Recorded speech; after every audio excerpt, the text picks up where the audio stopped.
Well, I think it obviously raises serious questions about Donald Trump's increasingly autocratic behavior.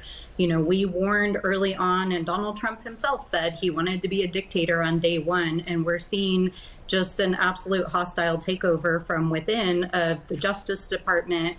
When members of Congress vetted these political appointees to the FBI and DOJ, they specifically asked about retribution of political opponents of Trump, and they, of course, promised that they wouldn't go after them. But this is not American-like behavior. This is the kind of behavior you would expect of a leader like Vladimir Putin, or, a country where leaders are trying to take over the institutions meant to protect the public and weaponizing them to go after their political opponents.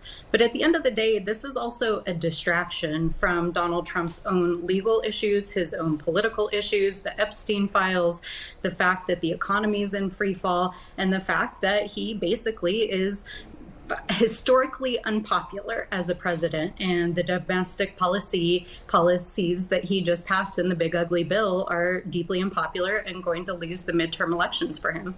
Congresswoman, we don't know what they found. It's going to be some time before we do learn what, if anything, they found.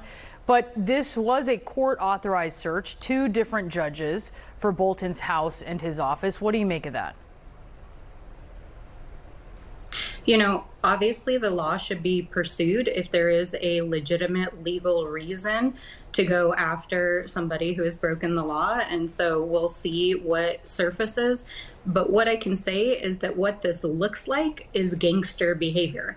Bolton was in Donald Trump's inner circle. He was a part of the National Security Council and has revealed not only Trump's incompetence, but the way in which he's endangered the American public and national security.